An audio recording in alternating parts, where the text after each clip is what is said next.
नेमका तिथे काय तुम्ही प्रस्ताव मांडला आणि आता इथे येऊन तुम्ही मध्ये सुद्धा प्रदेशाध्यक्षांना भेटला, काय नाही चर्चा झाली? नाही, मातोश्रीवर गेलेलो होतो. मातोश्रीमध्ये बरीच चर्चा झाली आणि आम्ही त्यांना विनंती केली की आपण महाविकास आघाडी म्हणून एकत्र राहिलो पाहिजे आणि त्यामध्ये महापौर हा त्यांचा प्रस्ताव होता की किमान महापौर 2.5 वर्ष तरी करावा आणि स्टँडिंग कमिटीसुद्धा 2.5 वर्ष ठेवावी, असं त्यांचा आमच्या चर्चेनंतर उद्धव साहेबांकडून तसा प्रस्ताव त्यांनी दिला. आणि मी म्हटलं की काँग्रेस मोठा पक्ष आहे, पहिला 2.5 वर्षासाठी महापौर काँग्रेसचा व्हावा अशी आम्ही त्यांच्याकडे मागणी केली, विनंती केली. त्यांनी आमचे विनायक राऊत आणि देसाई अनिल देसाई साहेब यांच्यावरती जबाबदारी सोपवली की तुम्ही चर्चा करा आणि यामध्ये पुढे जा. कारण आम्ही आता अकोल्यामध्ये सुद्धा उबाटांना मेयर करायसाठी आम्ही समर्थन देतो. परभणीमध्ये सुद्धा आमचा सपोर्ट तिकडे लागणार आहे, त्यांचा मेयर होताना. त्यामुळे आपण एकमेकाला सपोर्ट करून चंद्रपूरचा महापौर काँग्रेसला, जर परभणी तिथे उबाटाचा महापौर होतो आहे, अशी आपण एकत्र बसून मोड बांधली पाहिजेत आणि महाविकास आघाडी म्हणून आपण एकत्र राहिलं पाहिजेत अशी आणि ही चर्चा आम्ही केली. आणि त्यामध्ये मला वाटतं की तेही सकारात्मक आहे.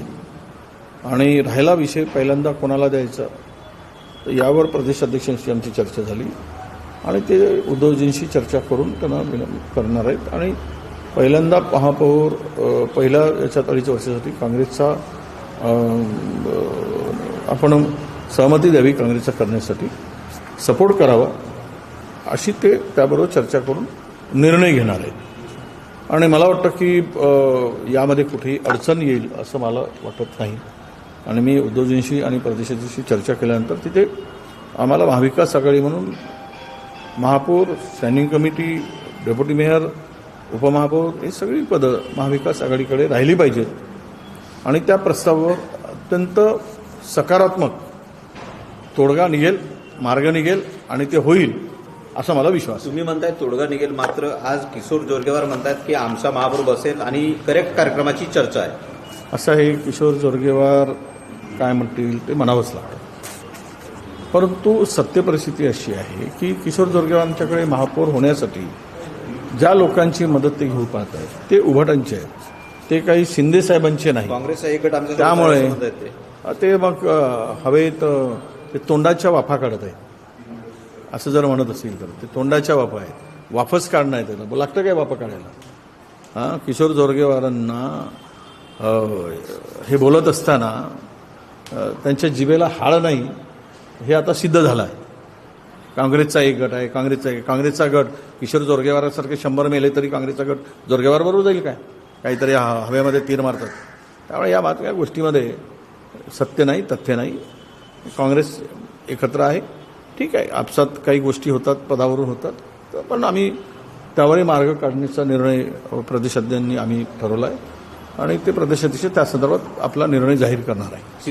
शिवसेना युबीटी पक्षाच्या जाहीर समर्थन जर तुम्हाला मिळालं तर मग तुमचा मार्ग निघेल म्हणजे 100% निघेल, 100% निघेल. मी सांगितलं आहे प्रदेशाध्यक्षांच्या बरोबर चर्चा करत असताना की तुम्ही हे पहिले उद्धवजीबरोबर करा आणि आमचेच सगळे झालं तर मग आम्ही 42वर आमचा आकडा जातो आणि मग सगळी पदं वाटप करून घ्यायला महाविकास आघाडीमध्ये मोकळीक आहे. मेयर कोणाचा व्हावा यापेक्षा काँग्रेसचा झाला पाहिजे ही माझी भूमिका आहे. तुमच्या मनभेद आणि मतभेदाचा भाजप फायदा होतोय असं वाटत नाही तुम्हाला? आणि तिकडे काय रोज पप्पी घेत आहेत एकमेकाचे दोघे जण, जोरगेवार आणि मुनगंटीवार, म्हणजे गालगुच्छेच चाललेत काय? हे काय हे चाललं आहे राजकारणामध्ये, या सगळ्या गोष्टी घडत असतात. परंतु शेवट पक्ष म्हणून एकत्र यावं लागतं, ती भूमिका स्वीकारावी लागते. मुंबई संदर्भात काही चर्चा झाली का? नाही, सगळीच झाली. महाराष्ट्राच्या राजकारणावर बरीच चर्चा झाली. म्हणजे खूप अनेक विषयावर चर्चा झाली. जवळपास अर्धपौंडस आम्ही चर्चा केली. पुढच्या जिल्हा परिषदेच्या विदर्भातील जर झाल्या तर त्यावरही चर्चा झाली आणि हो घातलेल्या आता निवडणुकीमध्ये काय परिस्थिती आहे त्यावर चर्चा झाली. पण मला वाटतं की मुंबईमध्ये उद्याच्या दृष्टीनं जरी निवडणुका वेगळ्या वेगळ्या लढल्या तरी उद्धवजींनी कधीही काँग्रेस विरोधात जाहीरपणे कुठलीच भूमिका मांडली नाही. म्हणजे त्यांच्या भाषणातून पूर्ण निवडणूक प्रचारामध्ये ते आम्ही पण ऐकलं, आमच्या श्रेष्ठीने पण ऐकलं. त्यामुळे ठीक आहे, निवडणुका वेगळ्या लढलो आम्ही, पण आत्ता मला वाटतं की दोघेही एकत्र सत्तेच्या विरुद्ध लढण्यासाठी पुरेसे आहेत आणि ताकदीनं लढतील असं मला एकूण बोलण्यावरून दिसतंय. राष्ट्रवादी काँग्रेस एकत्र निवडणूक लढवते, बऱ्याच ठिकाणी घड्याळावर निवडणूक लढवली जाते, विलिनीकरणाची चर्चा चालू आहे. संजय राऊत यांनी काही दिवसांपूर्वी दावा केला होता की अजित पवार शरद पवारांसोबत महाविकास आघाडीत येतील. स्वागत असेल त्यांचं? नक्कीच. बघा, असं आहे की महाविकास आघाडीमध्ये दोन्ही राष्ट्रवादी एकत्र येऊन महाविकास आघाडीमध्ये येत असतील तर मला नाही वाटत काही अडचण आहे. आणि अडचण असण्याचं कारण नाही, कारण राष्ट्रवादी आत्ता 2 झालेत, पण पूर्वी एकच होती, त्यावेळी ती आमच्याबरोबरच होती.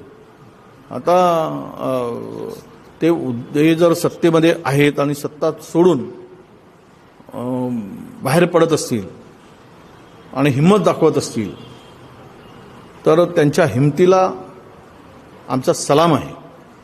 पण मला असं वाटत नाही सध्या परिस्थितीमध्ये एकूण महाराष्ट्राच्या राजकीय परिस्थितीचा विचार केला तर मला वाटतं की भारतीय जनता पक्षाच्या निशाण्यावर मुंबईतून बाहेर पडल्यावर ठाणा येतो आहे. त्यामुळे ठाणा सर करायचा आणि मग महाराष्ट्रातून वाटल्यास नाशिक मार्गे पुणे जाता येईल तर जाऊ, असा काही विचार त्यांच्या डोक्यात असेल असं एकूण मला दिसतं. हिंदी में बता दीजिए कि आज आपने उद्धव ठाकरे जी से बोला, क्या निष्कर्ष? निश्चित रूप से उद्धव जी से हमने बात की और इस विषय पर बात की कि हम आगाड़ी करके वहाँ पे आगे जाएंगे और मेयर और जो भी ये है हम लोग आपस में बैठकर तय करेंगे. और पहले फर्स्ट ये हमको मिलना चाहिए, ऐसे हमने उनसे मांग की. फर्स्ट हम जो 2.5 साल का है वो कांग्रेस को मिलना चाहिए ऐसी मांग की. अब उनका आग्रह है कि फर्स्ट टर्म ये शिवसेना को देना चाहिए. तो इस बारे में प्रदेश अध्यक्ष से हमने चर्चा की और प्रदेश अध्यक्ष जी उद्धव जी से बात करेंगे और इसके ऊपर रास्ता निकालेंगे.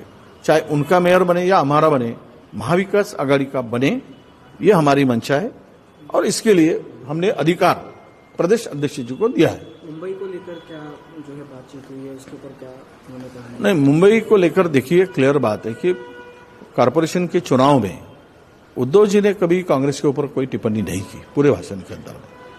तो चुनाव तो हमने अलग अलग लड़ा है, हमारा अलायंस नहीं हुआ, बट हम लोग अभी भी एक है. आने वाले चुनाव को लेकर कोई भी चुनाव हो या चाहे असेंबली पार्लियामेंट तो है, हम लोकल बॉडीज में थोड़ा सा कुछ भी मनमुटाव हुआ होगा पर हम लोग साथ में रहेंगे. और जो भी अभी भारतीय जनता पार्टी अगर सत्ता बनाती है तो उसके खिलाफ हम एक साथ उसका मुकाबला करेंगे. उद्धव ठाकरे को कांग्रेस का सपोर्ट पूरी तरीके से रहेगा? निश्चित रूप से उनका हमें रहेगा, हमारा उनको रहेगा. सर, मुंबई महानगरपालिकेमध्ये ओबीसी महापौर हवा यासाठी किशोरी पेडणेकर, एकूणच उद्धव ठाकरे यांच्या पक्षाने जी आहे ती आक्रमक भूमिका घेतली होती. एक ओबीसी नेता म्हणून तुमची याबाबत काय? नाही, चांगली भूमिका आहे, कारण मुंबईसारख्या मोठ्या शहरामध्ये ओबीसीचा महापौर व्हावा अशी भूमिका मांडणाऱ्यांचं मी स्वागत करतो. आमचाही समाज तसा ओबीसी आहे, उपेक्षित, दुर्लक्षित आणि या अशा उपेक्षित दुर्लक्षित समाजाला एवढ्या मोठ्या शहराचा प्रतिनिधित्व करण्याची संधी मिळते तर निश्चित स्वागत आहे.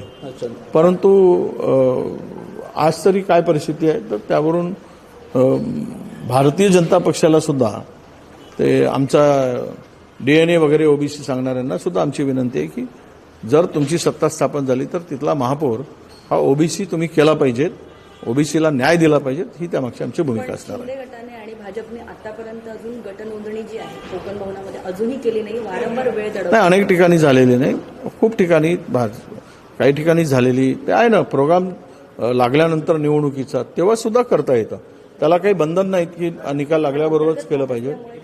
मला वाटतं की ते अंतर्गत वाद आता टोकाचे दिसत आहेत आणि त्या टोकाच्या वादातून काय परिस्थिती निर्माण होईल हे आज सांगणं कठीण आहे, पण एक मात्र नक्की दिसते आहे की भारतीय जनता पक्ष शिंदे